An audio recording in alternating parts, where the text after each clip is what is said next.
Welcome to Spartan Up podcast. You know what? We're going to learn a lot of things in a day. Part of the problem sometimes is how do you integrate that in your life? How do you actually live powerfully and not just let all those lessons disappear? We got Josh Trent from Wellness Force, incredible podcast where he talks about that. And you're going to learn about it today. Every Tuesday, we got these amazing people. We gather them together from all over the world. We help to draw out their lessons so we can give them to you and you can integrate them into your life. Who are we? It's a little bit of a different face on the panel today. We don't have Joe. We don't have Colonel Nye. Joe is up in the mountain somewhere, and Colonel Nye is in Europe somewhere right now. Being a colonel? Being a retired colonel. Recon. But I want to tell you who we do have. I'm going to start at the far end. We've got the Spaniard, Charlie Brenneman, UFC fighter. Your podcast is called The Spaniard. Or Spaniard. Great guy. Right? Yep. We've got Sefra. We call her the Seed Huntress. We got Matt Davis, podcast OG, obstacle racing media, and he's going to bring some of his wisdom and some of your snarkiness. Bring some of your snarkiness. Perhaps. We think it's... And we've got Johnny. And you know what? The best part is, you guys, now you can hear us on Tuesdays, and on Wednesdays you can get your mind straight with Dr. Laura, and then Zach Evanesh is hanging out with us with actionable items on Thursdays, and then Friday, the OG obstacle course racer is going to be talking to a lot of our elite athletes and giving you tips and tricks on nutrition and all that sort of good stuff. Doesn't it sound great, Matt Davis? Since Joe's not here, I'll say we're going to have the ghost of Steve Jobs on Sundays. This episode of Spartan Up is brought to you by FitAid. Recovery for your active lifestyle. Visit forthefitaid.com and sign up to win an amazing grand prize package from FitAid and Spartan.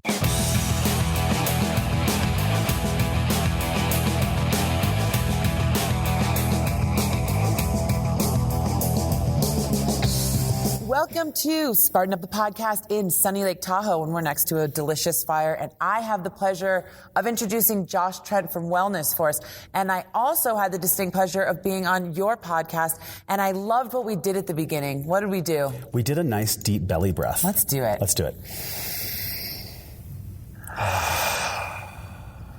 So we hope all of you out there just did that too, because I feel really present and really here right now. I feel like I'm grounded. I know, me too. Yeah. I love the ground.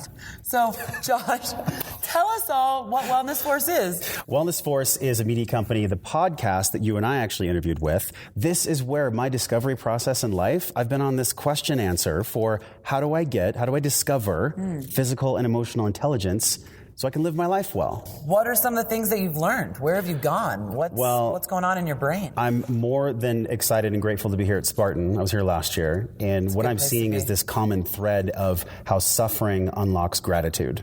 Wow. And so I think about, we're in this physical meat suit. We're a spirit embodying a physical meat suit. We're all trying to make sense of why the heck we're on this rock in the middle of outer space. And so while we're here, I think the point is to go through somewhat of a lesson, somewhat of a multiplication of lessons. And for me, it's been, how do I live well while I'm experiencing the hardship? And then what do I do after the hardship has taught me something? Like, how do I integrate a lesson? That's where this discovering process of physical and emotional really starts to unfold. So how are you doing that? And how are you living well? Because you look very well. Oh, well, I feel well. I mean, it's easy to feel well when you're in an environment of people that believe what you believe. The challenge is how do I take the things that I'm learning and take them back to a world where nobody wants to endure suffering. Nobody wants to eat vegetables.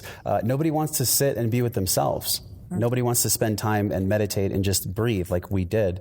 It's become a rare thing that people spend time with themselves and actually drop into their body and breathe. And so I would say over like 250 interviews, the main thing I've learned is spending time with yourself and where do you go when the darkness comes? That's a really big indicator of the quality of life. So where do you go when the darkness comes? I mean, where I go is I either go to fear or trust. How do you decide which fork in that road? Yeah, isn't that an interesting question? Yeah, I see like a snake's tongue. I think to the degree I go to trusting myself is the degree that I've prepared. That's how I'm going to be able to choose. And honestly, it's a deeper meaning. It's either love or fear. So when I'm in that position of experiencing the hardship, that's true too. Just joking. No, you know what? I can go for an example here because I like to explain by example. Mark Divine, I know he's done work with Spartan. He is divine. I love him. He truly is divine.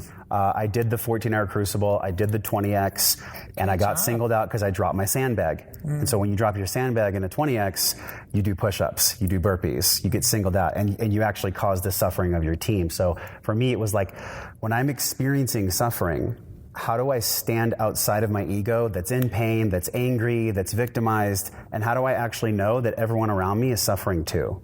And can I connect with the suffering of my team, of my people?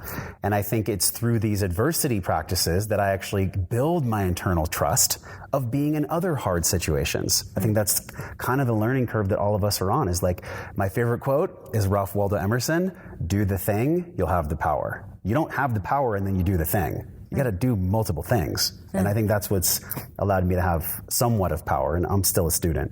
Great. And so that's what we talk about all the time, right? Is shifting your frame of reference and your baseline, right? And if you make that your baseline, then you're hanging out with a good group of folks. Yeah. So how are you attracting and gathering people to your message? We have a lot of women. Our audience is 60% women, and I've found that, specifically for wellness, women make the decisions.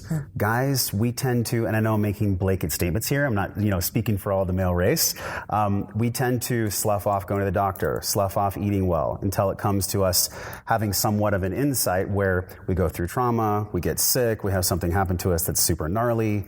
So women are a lot more proactive, and so I've really geared our message towards women because I think right now we're experiencing a polarity shift when we look at masculine and feminine anyways. And I think that deserves attention.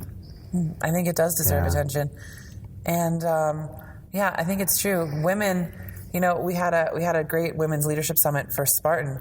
And it's like, let's remind ourselves, I think women have a higher pain threshold. There's a couple things we have to do. Yes, exactly. So I think it's great that you have a huge following like that. But what in your life kind of sparked this whole path of yours? Wow. Well, my mom is manic bipolar. So when I grew up as a young man, I didn't really have a home of safety.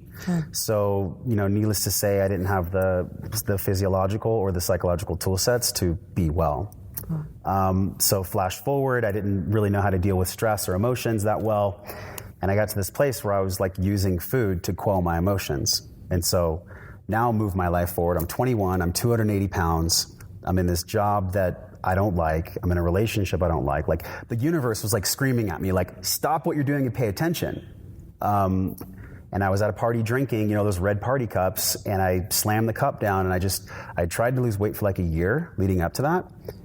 And I just felt like this feeling, almost like a touch of God or a touch of spirit, whatever you want to believe in. I just felt something say, there's more to life than this. There's more to your life than this. So I ran home drunk, and I typed in my old school computer, I think I typed in like, how do I be healthy? And that led me on like 18 months of losing 100 pounds, gaining 40 pounds back, and then getting so frustrated that I left everything I owned. I sold my truck, my possessions, moved to Hawaii, and for 6 months, all I did was like hike and surf and fish. And I was working out at a gym there, and the fitness manager came up to me. He's like, hey, I've seen you working out. You should think about being a trainer. And I was like, what's a trainer? I didn't know what training was. And that was 10 years and like 10,000 plus hours of clients, to really teach them about like the healing that I was doing for myself. I think most people start with fitness, but they really are trying to open a door to wellness. Start with this. All right. Well, with that, maybe we can take a quick break and do some Mark Divine burpees, and then we'll come back and we'll see where you were training those people. Hey Spartans, hope you're enjoying the podcast. Anne LaRue here to continue on with our 31 habits of the healthiest Spartans. So today it's talking about building the habit of always taking advice and never stop learning. It's important to have a source for valuable learning from reputable resources. I love to read articles, read books, listen to audiobooks, and listen to podcasts. There's a plethora of information out there, but it's important to separate fact from fiction so that you don't get on information overload, which can stress us all out. So one of the reasons I reached out to Spartan originally is because I wanted to make sure that the nutrition information that was being given out to our Spartans was reputable, was right on track, and was going to push them in the right direction to make awesome choices. It's as simple as that. Never stop learning. Always get out there and make sure that you're taking advice from others, listening to what they have to say, seeing what works for you, and then continuing on. It's everyday practice, one day at a time. We've got a full list of 31 in an easy downloadable at our website, life.spartan.com/habits. We're going to be right back to this interview. First, we're going to take a quick sponsor break. We're at Fenway. Important place to you? Important place to a lot of people, but I love it here, right? Yeah. A lot of great memories here. Yeah. And you know what? I've got a new memory, and it's of FitAid. This is our sponsor. I had my first one at Tahoe a while ago at our World Championship. Yeah, well, I tell you what, They taste great, right? Yep. And you can feel them. You can feel the effect almost immediately. These things are great for recovery. Yep. They're good for your focus, your wellness. There's a lot of things missing from there that we take from an energy drink or a sweet drink, a pop, those kinds of things. It's missing the bad stuff. Right. That's what I'm saying. All of that stuff is out, and this is gluten-free. This is low calories. This is non-GMO. Yeah. This has got all the good stuff, all the branched chain amino acids pumped into it. Yeah. And boom, you get it, and you're feeling good. It's funny. We started listing them earlier. I won't list them right now, but if you want the list... Yeah. And you're not at the Spartan race because this sponsor hands out one of these to every single racer at the finish line. But if you're not going to be here at the race this weekend, go to forthefitaid.com. All the information you want, where to get it. Speaking of information, where are we going to go back to? We're going to go back to the interview. Race dirty, recover clean with FitAid. Visit forthefitaid.com and sign up to win an amazing grand prize package from FitAid and Spartan. Those burpees felt so good. I feel much more well. All right, so... it's like we're walking into those rooms, a portal with 2 doors. We got fitness and we got wellness. I would love for you to know in this day and age, wellness has become a term that is maybe overused by some and misunderstood by others. So I'd love to hear how you define wellness. I think you're right. Wellness is an overused term. It's because a lot of people want to make a lot of money with the term of wellness, and there's nothing wrong with making money. But what I think wellness really is, from my experience, is it's an awareness of 3 things, and all of these 3 buckets need attention simultaneously. It's our spirit, it's our physical body, and it's our mental and emotional health. Like, if we're taking care of those 3 things simultaneously, that's wellness. Spirit, physical, mental, emotional health. Yeah, because this triangle, right? Yeah. This triangle is something we're always trying to balance. And by the way, it's like a balancing process. It's never like, hey, today I've achieved optimal wellness. Nope. But today I'm doing the best I possibly can from a place of self-love, self-care, to fill these 3 buckets as much as I can.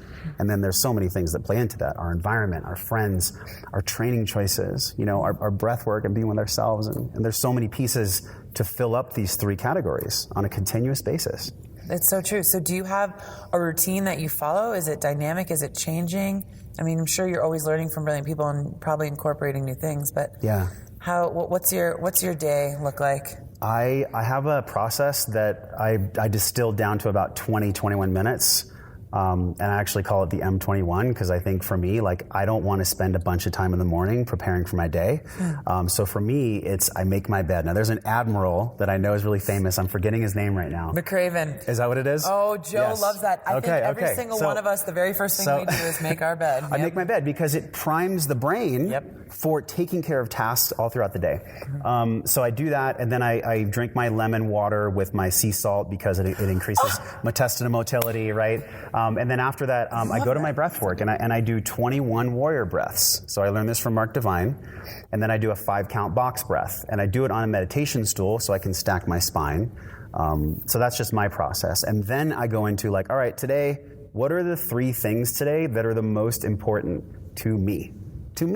And then 3 things for my business. Those are the 6 things. Oh. And then that's it. That's all that I do for the whole day. And then I go to my movement, or, I have my coffee and all that stuff. But honestly, the breath is the big one because, on my arm is se posso respirare, posso scegliere.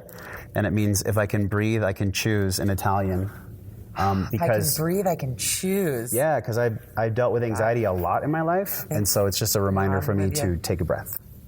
You know what? Out of everyone's daily routines I've ever heard, that is one that I so resonate with because I've done all those different aspects, but putting that together in that way. And so that takes 21 minutes? 21 minutes or less. That's great. I mean, so many times people talk about that they don't have enough time, right? But then if you actually are tracking your time, you realize that you have plenty of those 20 minutes somewhere that you can be really facilitating and making your whole day. It's like what you do on the front end, right, leads to a much more holistic, more productive day on all fronts. Have you found that? So what's been the feedback from people that have been joining your program? You know what it really is? It's like they start with the M21, and then from there they go to, hey, Josh, I love the M21, but I just made a few adjustments. You know what my answer is? Great. Yeah. At least you're doing something. Yeah. At the end of the day, I think the ego and the survival brain, it wants to know the perfect PDF morning routine so that it can follow that and not fail. Right. But that's counterintuitive because if we have something up front where, going back to the Emerson quote, if we know exactly how it's going to go, and we don't have to trust ourselves at all, and we don't have to iterate at all, well, that's not real wellness. That's not real trust building. So I love the feedback on the M21. Some people will meditate for like 30 minutes, like they do an M51. So I think it's just, are we willing to approach it from this curiosity standpoint, and just stick to that? I think the curiosity is the big one. So it reminds me a lot of how we tell people to train for a Spartan race, right? Because sometimes people are looking for a PDF of exactly what to expect. We say you have to work out all of your muscles, because you never know what's coming up and what to expect. So I think that like holism, resiliency, preparedness is so good. And it is that mental and physical and spiritual and emotional. So I think so for people, we always try to draw out what, 3 actionable things are that people can just work in and do and make feasible. What would those be for you? Yeah, I think I love the term reverse engineering. So if these 3 things are geared towards a Spartan race or a high quality of life, which one would it be? I think they're kind of the same thing. They are kind of in the same area, right? Yeah. Let's talk about quality of life. Yeah. I think the connection to our breath, our breath is linked to the amygdala, to the vagus nerve. Like if we can breathe deeply through our belly, it'll push on the vagus nerve. It'll shift us to a parasympathetic rest and digest branch in our nervous system. So breath is everything. And I know it's tattooed on my body, so yeah, I'm partial to it, but we're all human, we all breathe. So maybe not everyone knows what the box breath is. You want to explain to them how that works? Okay. That's awesome. Box breathing, it's a big inhale, and you put both hands on your belly, and you're going to inhale, and you'll hold for 5 at the top. Okay. You're going to exhale slowly for 5, and then you're going to pause for 5 at the bottom. But when you do this, literally visualize a box. So inhale, hold, exhale, hold. Okay, ready? Inhale. Always. Hold. Exhale slow.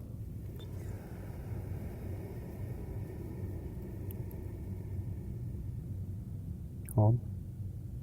And just feel how peaceful it is from one breath. And then go back to normal breathing. Kind of makes you want to breathe deep again, doesn't it? Wow.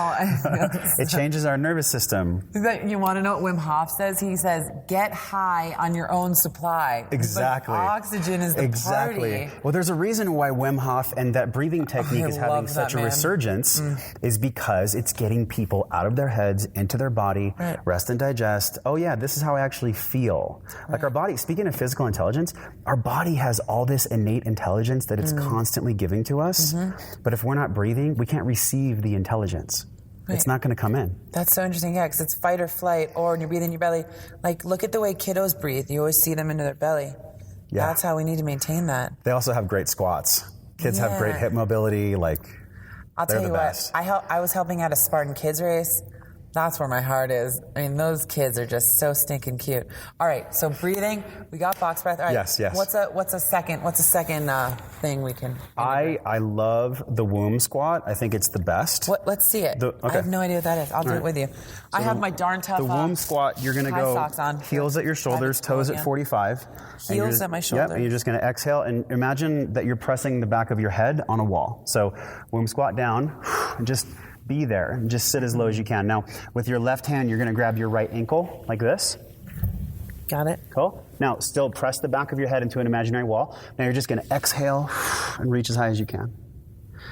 And then bring it down, exhale, and reach as high as you can.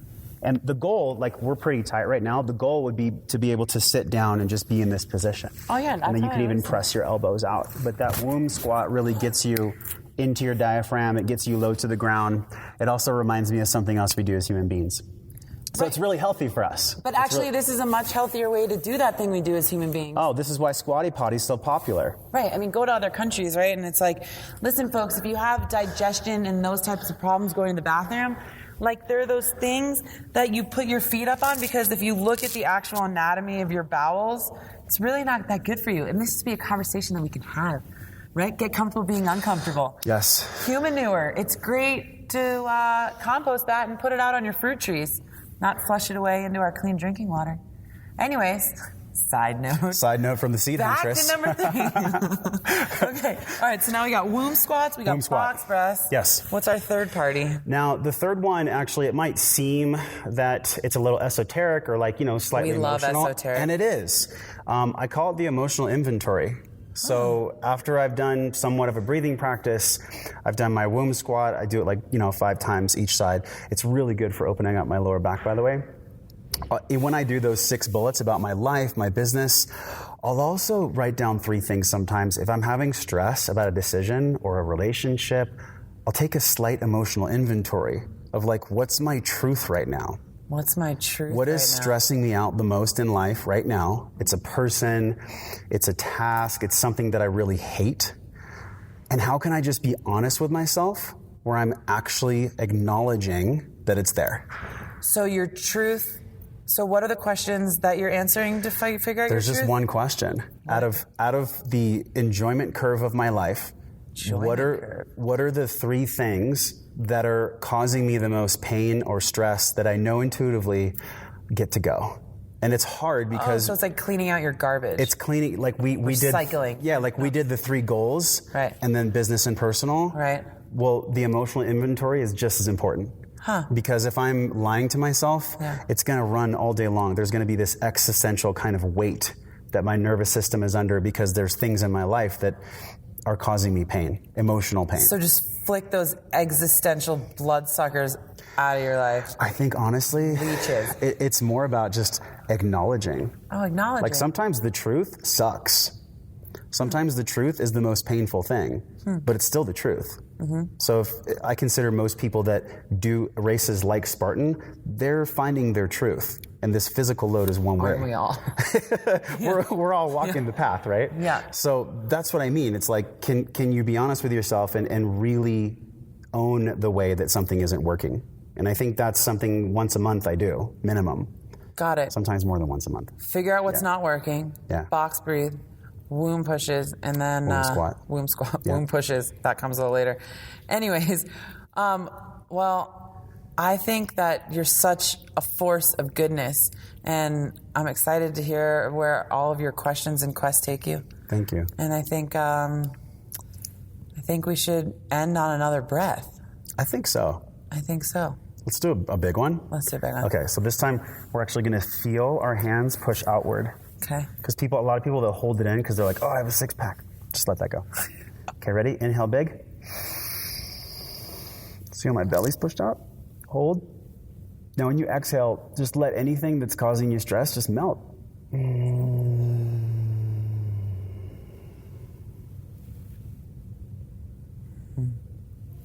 So nice. Thanks for melting us. Thank you. Thank you so much. This is super fun. So much fun. You know Johnny. what I loved about that interview? What'd you love about the interview? You came in with powerful energy, Yeah. and it got Josh off to a great start. That was really good chemistry. I like that a lot. I think we should all do it together. So what we did is we took a deep breath. Do you ever not come in with high energy? Oh, thanks, Charlie. He's just trying to get invited back. Anyhow. Matt, okay, here's what we need to do to all become present on the same page. Everyone take a deep breath in for 3 seconds. Ready? 1, 2, 3.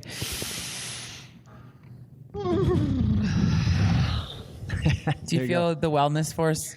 I do. I did, except that My Johnny team, your guys' Johnny was team. doing a weird horse thing. Yeah. I loved his definition of wellness, that it isn't just one thing. It's emotional, it's physical, it's a whole big picture. Ecology. Yeah, the ecology of your body, wellness. your mind, your spirit, right? I like that. And here's a guy, he's like a lot of our guys. I just want to say something that might sound a little bit weird, but we get these guys come on, they look like a fitness guy. They look buff, and you kind of expect this guy to come on and talk about kettlebells and things. And I'm not saying he was a Neanderthal, but he came in looking like a big tough guy, and then he's really smart. Like, he brings a lot of really cool stuff out, and I love when people dig deep and they go into the really important stuff.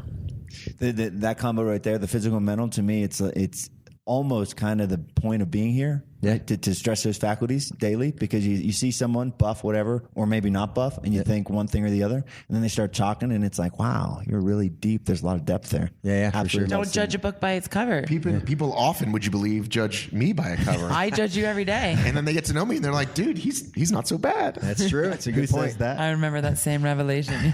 He's taking a lot of things that resonate well with me, and he's making it applicable and applicable to other people's lives. And, we've seen so many different people that try to do different modalities to get access to all of these people who just aren't accessing things that make them healthy. And all of these different, I don't know, morning routines, whatever it is. And hopefully somebody somewhere along these 215 episodes we've done now resonates with you, and you take one tip, right? I mean, like And box breathing. put it into play. Yeah, put it into play.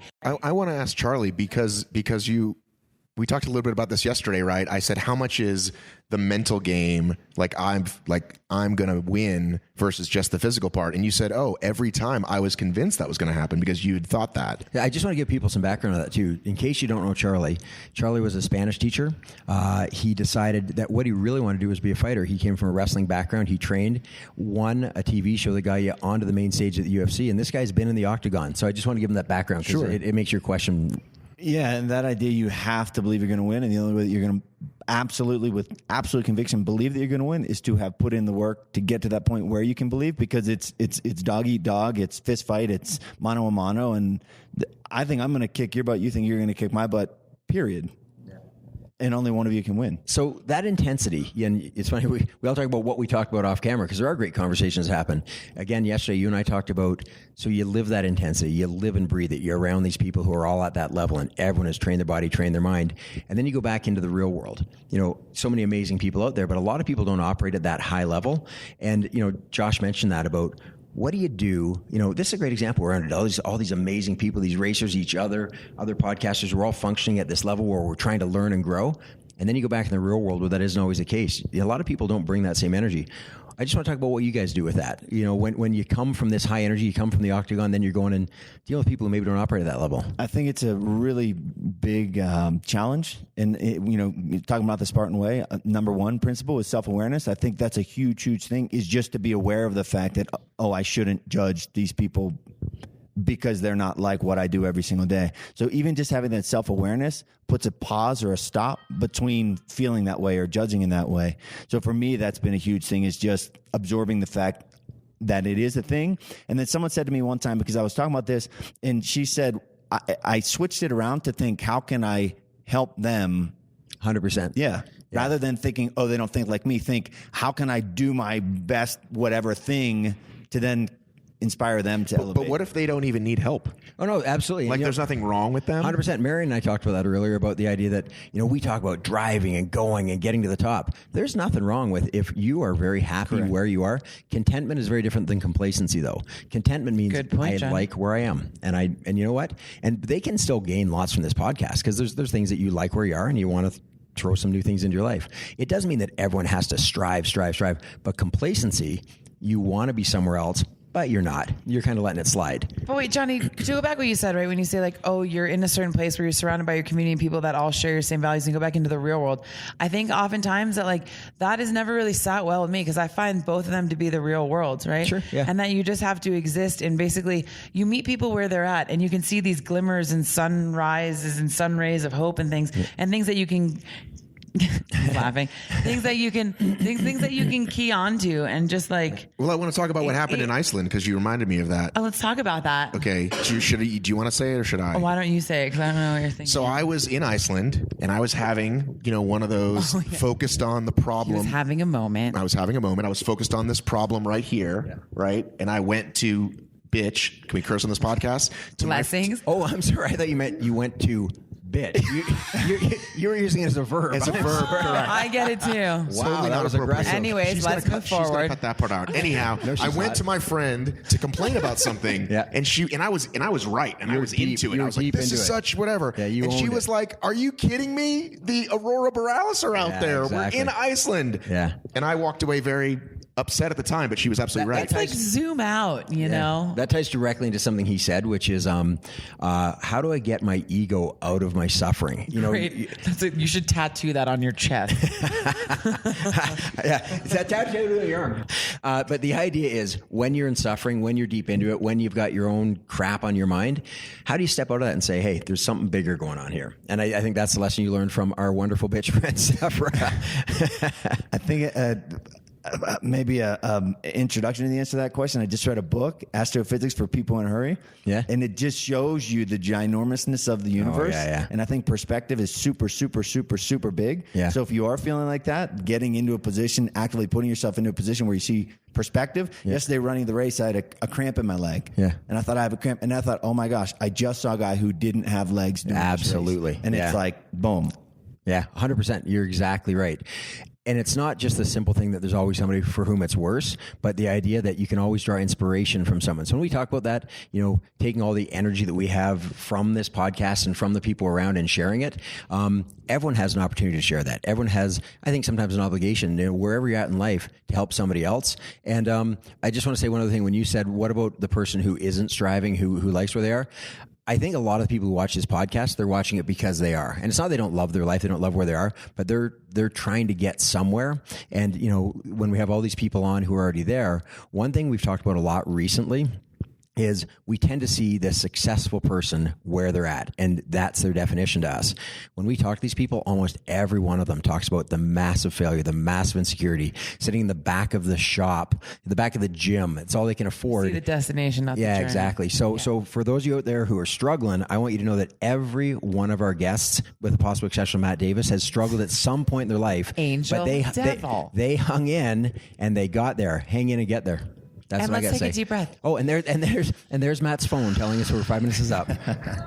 This episode of Spartan Up is brought to you by FitAid, recovery for your active lifestyle. Each ice-cold can of FitAid contains key ingredients like BCAAs, glutamine, turmeric, omega-3s, and more. Race dirty, recover clean with FitAid. Visit forthefitaid.com and sign up to win an amazing grand prize package from FitAid and Spartan. Monthly Spartan prize packs and more. FitAid, recovery for your active lifestyle. Thanks for listening to Spartan Up. We're here to be your partner in resilience training for mind, body, and spirit. We've got tips on leadership, the Spartan mindset, Spartan nutrition, just living life like a Spartan. Almost every day of the week, we're here to help you stay on track. And if you like the show, help us on our mission. We want to rip 100 million people off the couch and give them the tools to keep going. And the best marketing for podcasts like this is people like you. So please tell your friends about it and come back whenever you can. We'll be here for you.